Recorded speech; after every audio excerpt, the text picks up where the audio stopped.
The Forgotten Battle for Alaska, June 1942. The Pacific burned. The battles of Coral Sea and Midway had already torn the Imperial Japanese Navy apart.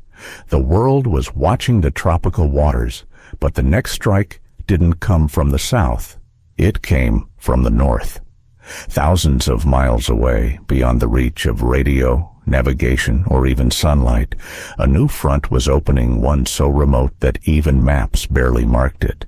Snow, fog, and freezing winds replaced palm trees and jungles. But the enemy was the same. The Japanese Empire had done the unthinkable. It had invaded the United States of America, not Hawaii, not California, but Alaska. It was the only time during World War II that enemy troops occupied U.S. soil. And yet it is a story so forgotten that most Americans don't even know it happened. This is the forgotten front of World War II, a war fought not for land or resources, but for pride, propaganda, and the illusion of control at the edge of the world, a war of fog, frostbite, and madness. The battle for the Aleutian Islands, the invasion America never expected. Chapter 1. The day America was invaded. It began, as many wars do, with a sound distant, unclear, and easily ignored. On the morning of June 3, 1942, radar operators on a small island outpost near Dutch Harbor, Alaska, picked up faint echoes on their screens. The signals flickered, then vanished into static. The weather was brutal, low clouds, sleet, and gale-force winds. The operators assumed it was just interference. Moments later, the first bombs fell. Through the fog came Japanese carrier planes A-6M Zeros, B-5N Kates, and D-3A Vals streaking in from the sea. They hit fuel tanks first, then barracks, then hospitals. Explosions tore through Dutch Harbor as anti-aircraft crews scrambled to their guns, firing wildly into clouds. The smell of burning oil filled the freezing air. By the time the planes vanished back into the mist, dozens of Americans were dead, and the port lay in ruins. The attack was shocking, but it wasn't the real goal. It was a distraction. The main operation was happening 600 miles west, across the Aleutian Island chain, a broken string of volcanic rocks stretching from Alaska toward Siberia. There, under the same blanket of fog that had hidden the plains, two Japanese invasion forces were closing in. On June 6th and 7th, they landed on the islands of Kiska and Attu, small, barren pieces of rock that few Americans had ever heard of. There were no cities, no ports, no civilians, just weather stations and a handful of U.S. Navy personnel. It took less than 24 hours for Japan to occupy both islands. For the first time since the War of 1812, a foreign army had taken American territory. Tokyo celebrated the news as a great victory. Newspapers called it the Northern Strike, proof that Japan could still bring the war to America's doorstep. But the truth was more complicated. The invasion wasn't meant to conquer, it was meant to distract. Admiral Isoroku Yamamoto, architect of Pearl Harbor, believed that striking Alaska would force the U.S. to divert resources from the upcoming battles in the Central Pacific, particularly Midway. If America overreacted, Japan could regain the initiative. But instead, the plan backfired. Within days of the Aleutian invasion, Japan suffered a crushing defeat at Midway, losing 4 aircraft carriers, the backbone of its navy. Now, stranded at the top of the world, the Japanese garrisons on Attu and Kiska were cut off from everything. No resupply, no reinforcements, just endless fog and the freezing sea. For the Americans, the news was humiliating. Newspapers across the country screamed, "Japanese invade America." In Washington, President Franklin D. Roosevelt tried to calm the panic. The War Department described the invasion as temporary and limited, but the symbolism was devastating. The American mainland had been violated. It didn't matter that the islands were small and isolated. It mattered that the Japanese flag now flew over U.S. soil. Within hours, the Army and Navy began mobilizing for an Arctic war. Troops were dispatched from California and Washington. Engineers were ordered to build new airfields on neighboring islands. The Navy began patrols in freezing seas so rough that even destroyers risked capsizing. No one knew what to expect. The Aleutians were not like Europe or the Pacific. They were a place where even maps couldn't be trusted, where compasses spun wildly due to magnetic anomalies, and fog could appear in seconds so thick that a man could lose sight of his own hands. It wasn't just a new battlefront. It was another planet, and as the U.S. prepared to take it back, soldiers would soon learn that the real enemy wasn't always human. It was the cold, the isolation, and the endless white silence that swallowed everything, even memory. Chapter 2. The Frozen Front. When the Japanese occupied Attu and Kiska, the United States faced a nightmare it had never imagined, a foreign army on its soil. But even more shocking than the invasion itself was where it happened in one of the harshest, most remote regions on Earth. The Aleutian Islands stretch like a spine of volcanic rock between Alaska and Siberia, where the Pacific meets the Arctic. There are no trees, few animals, and almost no flat ground. The air is salt and wind. For most of the year, storms roll in from the Bering Sea, smashing the islands with freezing rain, sleet, and fog so dense it can swallow an entire battleship from a mile away. In summer, the sun barely sets. In winter, it barely rises.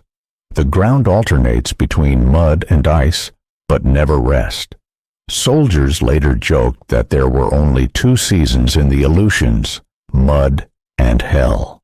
The first American troops sent to retake the islands discovered immediately that this wasn't a war zone, it was a punishment. The supply ships struggled to find their destinations in seas so violent that even steel decks buckled. The ocean froze on the ship's hulls until they tilted dangerously from the weight. When the men finally landed, they found nothing. No trees for firewood, no shelter, just freezing winds that tore through their tents like knives. Their mission was to establish forward bases from which to launch bombing raids and, eventually, amphibious assaults. The engineers faced the impossible, building airfields on terrain that refused to cooperate. Bulldozers sank into mud that swallowed them whole. They laid down steel matting for runways, only for it to twist and buckle under constant frost heave. Trucks froze in place overnight. Men used flamethrowers to thaw the ground before they could even dig. One soldier wrote in his diary, "We re not fighting the Japanese. We re fighting God's own weather." Even when they weren't freezing, they were blind. Fog blanketed everything. Entire flights of bombers vanished on their way to Kiska, never to be seen again. Pilots described flying inside a snow globe made of death. Their instruments jammed, compasses spun, and the coastline looked identical from every direction. Many crashed into the sea, never located, their names listed simply as missing in action, Aleutian Islands. The Japanese soldiers suffered just as terribly. They had dug themselves into tunnels on Attu and Kiska, hoping to wait out the war. Their food came by submarine, and often it didn't come at all. When the seas froze, they ate what they could scavenge: raw birds, frozen fish, even boiled grass. Frostbite and gangrene became as deadly as American bombs, and yet they held the islands for nearly a year. The Americans began bombing runs in the fall of 1942 using B-24 Liberators and PBY Catalinas from newly built bases at Adak and Amchitka. But in the Aleutians, weather was a better defense than anti-aircraft guns. Bombs fell hundreds of yards off target. Fighters lost sight of their own wingmen. One pilot said, "You didn't know if you were dropping bombs on Kiska or the ocean. Sometimes you didn't even know which way was up." Still, the raids continued, not because they were effective, but because Washington needed proof of action. No one wanted to admit that America had lost part of its territory. In Washington, the Joint Chiefs of Staff debated what to do. Some generals called the islands worthless. Others warned that ignoring them would make America look weak. In the end, the decision was made. The Aleutians would be retaken, no matter the cost. By early 1943, an entire new force, the 11th Air Force and the 7th Infantry Division, had been assigned to Alaska. The buildup was enormous. Airfields carved from permafrost, docks rising from volcanic ash, and convoys carrying men who had never seen snow in their lives. They called themselves the men who lived in the fog. The environment didn't just test their endurance, it broke their minds. Letters home were filled with despair. No sunlight, no rest, no word from anyone. The wind howls like it is alive. We keep our rifles loaded, not for the enemy, but for our sanity. What was supposed to be a quick counterattack was turning into a slow-motion nightmare. The Japanese may have taken 2 small islands, but the Americans would soon discover they had to fight for every inch, not only against soldiers, but against the world itself. The Aleutian campaign wasn't about conquest anymore. It was about proving that America couldn't be touched, that even in the farthest, coldest corner of its land, the flag would fly again, and that proof would come in blood. Chapter 3. The Battle for Attu. On the morning of May 11, 1943, after 11 months of preparation, the United States launched one of the most brutal and least-known battles of World War II, the assault on Attu Island. The plan was straightforward. 11,000 American soldiers of the 7th Infantry Division would land on Attu's north and south coasts, surround the 2,600 Japanese defenders, and wipe them out within 48 hours. It would take 3 weeks. From the first moment, nothing went as planned. The invasion fleet approached under a fog so thick that ships collided. When landing craft hit the beaches, soldiers stepped out into icy water up to their chests. Their rifles, wrapped in plastic, froze solid before the first shot was fired, and then silence. No gunfire, no enemy, only the wind. For the first 2 days, the Americans advanced cautiously through terrain unlike anything they had trained for. Mountains rose straight from the sea, covered not with snow, but with a mixture of mud and ice that swallowed boots whole. Every hill hid another, every valley was filled with fog. They couldn't dig trenches because the permafrost turned to stone just inches below the surface. Men slept standing up against rocks, their uniforms soaked and frozen stiff by morning. The Japanese commander, Colonel Yasuyo Yamasaki, had chosen his positions perfectly. His troops were dug into tunnels, caves, and ridgelines invisible from the air. They let the Americans come deeper, closer, until the fog turned from cover into a trap. By the 5th day, the battle had dissolved into chaos. American platoons got lost in the mist and fired on each other. Wounded men froze to death because stretchers couldn't be carried through the mud. Helmets, rifles, and even bodies disappeared into the tundra, never seen again. The medical tents became scenes of horror. Dozens arrived with gangrene from frostbite.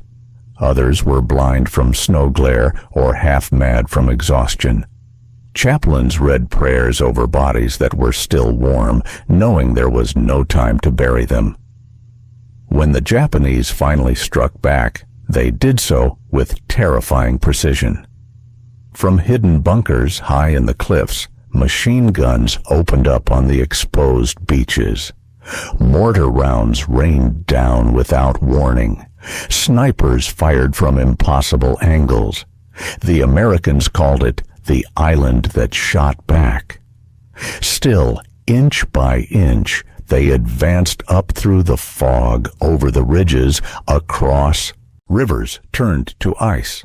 They captured Massacre Bay, then Holtz Bay, and finally reached the central ridge. Every position gained cost dozens of lives. On May 20th, a blizzard trapped both sides. Temperatures plunged to 20 below.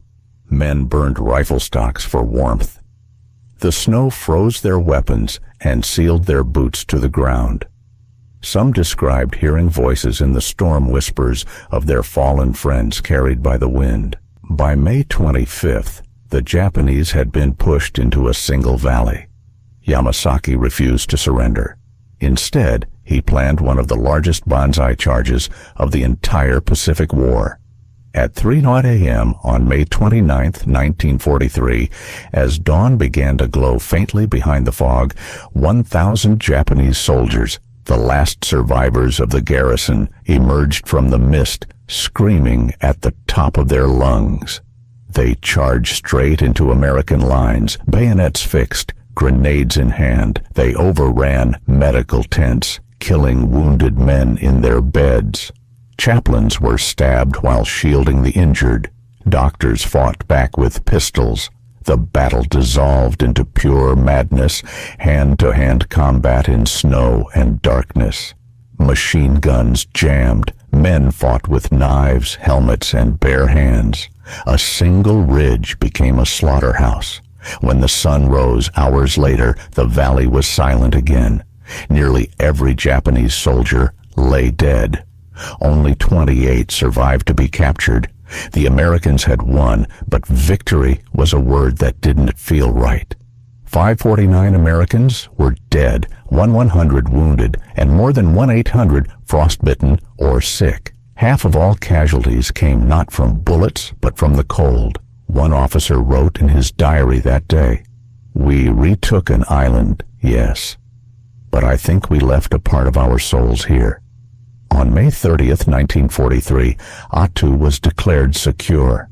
A priest held a short ceremony among the grave's wooden crosses rising from frozen earth as the wind howled around them.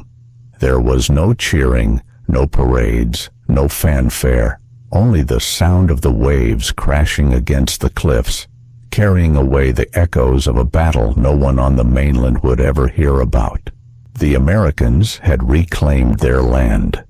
But they had learned a devastating truth sometimes.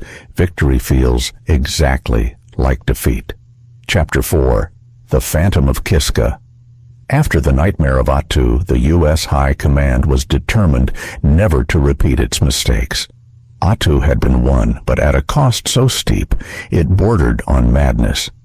Now only one Japanese-held island remained, Kiska. It was larger than Attu, better fortified, and according to U.S. intelligence, defended by at least 5,000 men. For months, bombers from the 11th Air Force had pounded it relentlessly, turning the volcanic landscape into a wasteland of craters and twisted metal. Submarines cut off supplies. Ships were sunk trying to reach it. By summer 1943, American planners believed the Japanese garrison was desperate, starving, and ready for a last stand. They had no idea that Kiska was already empty.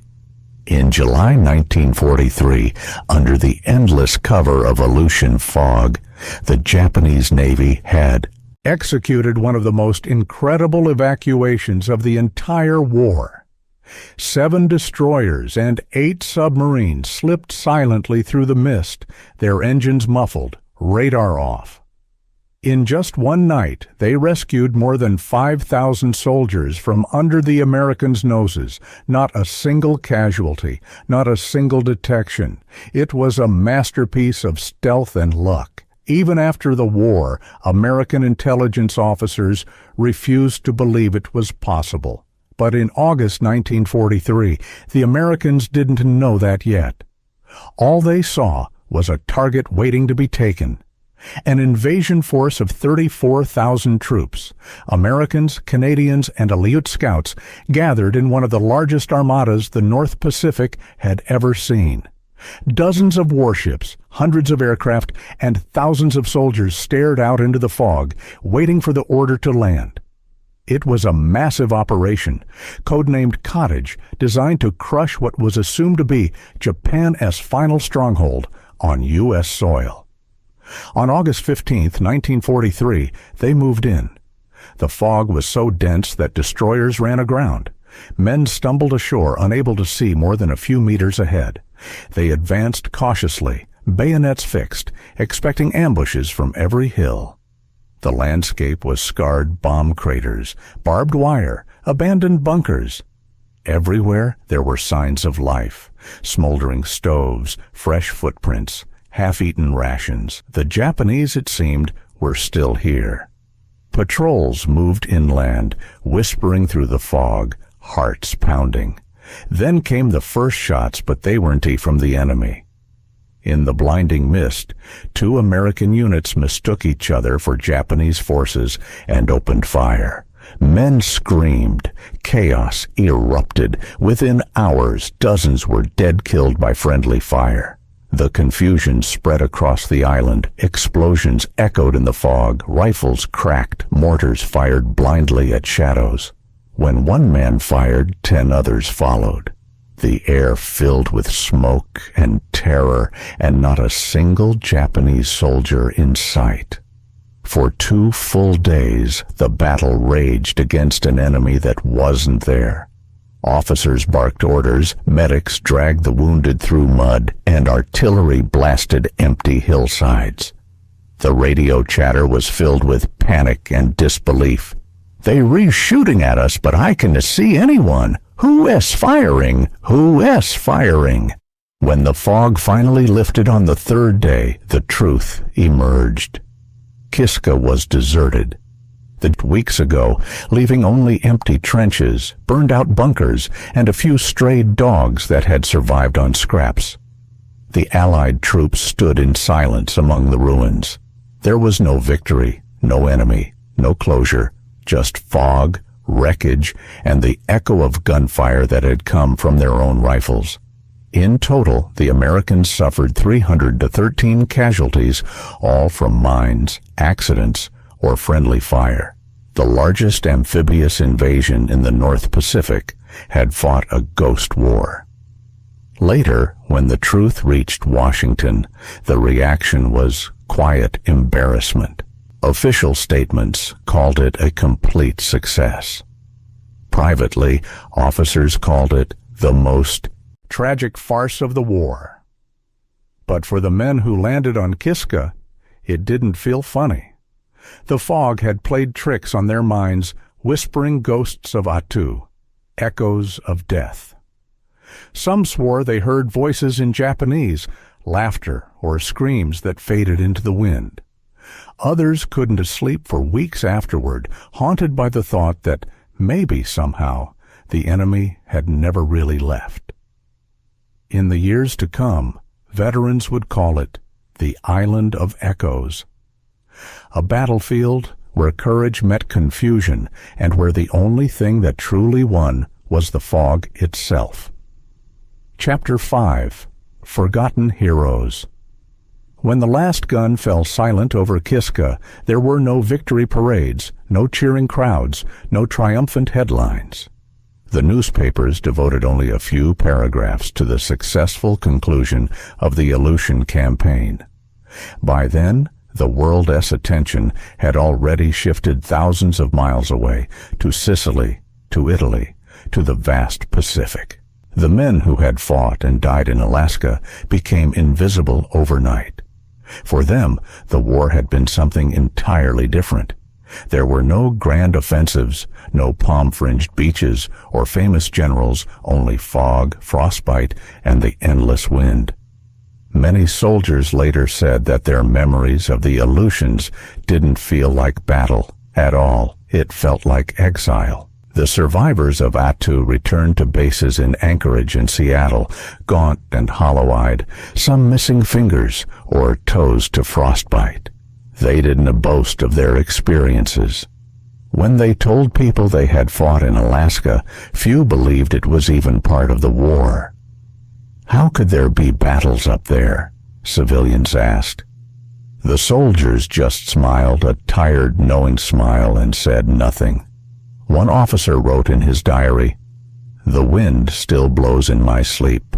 I can hear it, even here in the warmth. It's like the island follows you home." For the rest of their lives, many would remember that sound, the way it shrieked through valleys, like ghosts screaming across time. They had fought not just the enemy, but the very planet. They learned how to melt snow in helmets to drink, how to urinate on rifles to keep them from freezing, how to dig graves in ground that turned to iron. They buried comrades in shallow mounds because the permafrost refused to yield. Sometimes the graves melted in summer, revealing bones washed clean by rain. The weather didn't care who won. In the official reports, the Aleutian campaign was described as a limited engagement. But those who had been there knew it had cost more American lives than the invasion of Guadalcanal's first month. The difference was that no one was there to see it. No war correspondents, no photographers, just fog and silence. The military tried to honor them quietly. Some received medals for bravery, usually posthumously. But the soldiers themselves didn't see themselves as heroes. They saw themselves as survivors. Private Jack Morrison, who had landed at Attu at age 19, later said in an interview decades later, "It wasn't courage. It was cold." That's what I remember. The cold never left. It crawled into you and stayed there. When people ask if we were scared, I tell them we were too cold to be scared. The campaign did have its victories, even if invisible ones. It forced Japan to divert ships, submarines, and aircraft that could have been used in the Central Pacific. It gave American engineers priceless experience in building bases under extreme conditions, lessons that would later shape operations in the Arctic and even Antarctica. And it taught the Army how to fight in terrain where maps meant nothing. But most importantly, it taught the men who served there something about endurance, about surviving when survival itself seemed impossible. In letters home, soldiers spoke less about the enemy and more about the environment. "The snow isn't white," one wrote. "It is gray, like the sky, like everything here." Another wrote, "When you're in a place where even the ground tries to kill you, you stop thinking about victory. You just think about tomorrow." In 1945, when the war finally ended, the Aleutian veterans returned to a country that barely knew what they had done. They melted back into the crowd, into farms, factories, and quiet lives. Many never spoke of it again. For them, the fog never truly lifted. It wasn't until the 1980s that the Aleutian campaign began to reemerge in public memory. Documentaries, military archives, and survivor reunions finally gave voice to the forgotten front. But by then, most of the men were gone. The islands had claimed their bodies, and time had claimed their stories. Today, when historians speak of the forgotten battle, they often mean Attu. But for the men who fought there, it was never forgotten. It lived in their bones, in the frost scars on their fingers, in the wind that still howled through their dreams. They weren't just soldiers of World War II. They were survivors of a war that the earth itself seemed to fight against them, and they won quietly, without glory, without applause, because they refused to give up. In the end, that's what the Aleutians were about. Not strategy, not conquest, but endurance, the simple, stubborn will to live through another day of cold, fog, and silence. Epilogue: Ghosts of the North.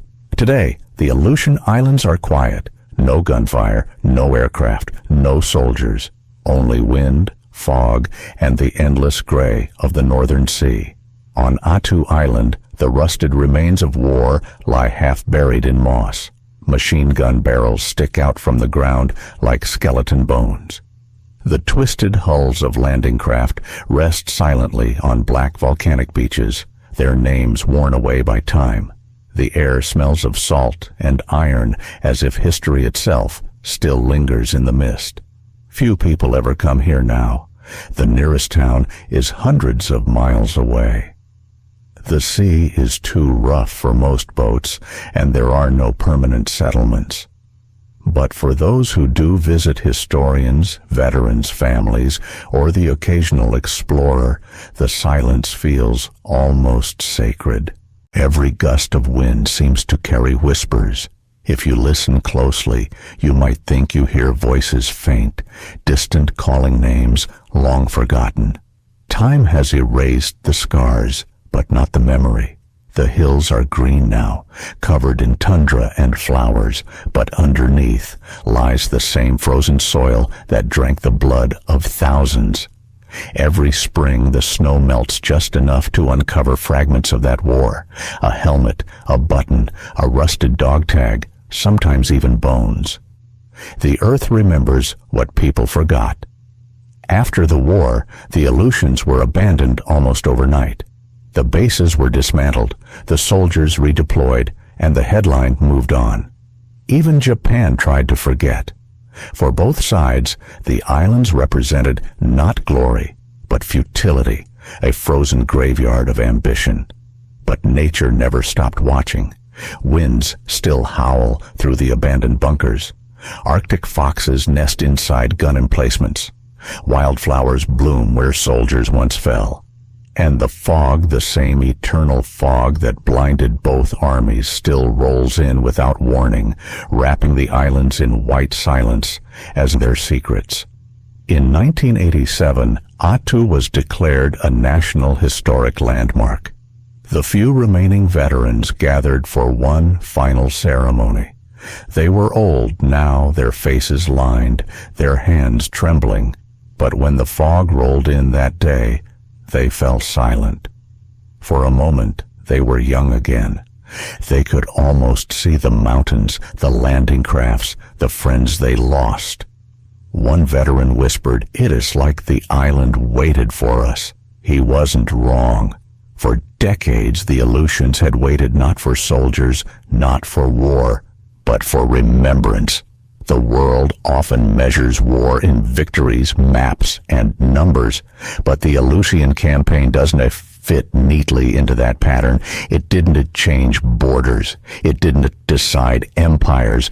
It simply revealed what war looks like when stripped of glory men and machines, reduced to endurance, fighting not for conquest, but for survival. Even today, historians call it the forgotten battle. But for those who were there, it was unforgettable. The fog, the silence, the fear, those never left. A small memorial now stands on Attu, overlooking Massacre Bay. Its inscription reads, "To the men who fought and died in the Aleutians, the forgotten heroes of a forgotten war." Beneath those words are the names of every American and Japanese soldier known to have fallen there. No ranks, no sides, just names, carved into the same black stone, side by side. In that cold, lonely place, even enemies share peace. Every few years, a storm uncovers something new, a rifle, a watch, sometimes a human bone washed ashore by the tide. Each one a reminder that history never truly disappears. It just waits beneath the surface. If you stood there now in the mist, with the wind on your face and the waves crashing against volcanic rock, you might understand why so few talk about this battle. It's not because they don't care. It is because some memories are too heavy to carry. They belong to the land now. The Aleutian Islands are a graveyard of silence, but also a monument to endurance. They stand as proof that even in the harshest corners of the earth, men can face the impossible and still stand tall. The Japanese invasion of Alaska was brief, but its echo is eternal. It reminds us that war is never only fought between armies, it is fought between man and nature, between fear and faith, between memory and forgetting. And in that lonely corner of the North Pacific, the ghosts of Attu and Kiska still march quietly through the fog, not as soldiers, not as enemies, but as voices of a world that refused to be forgotten. Stay healthy, subscribe if you enjoyed the video, and see you in the next one. And if you have an idea for another untold story, share it in the comments. Your voice helps keep their memory alive.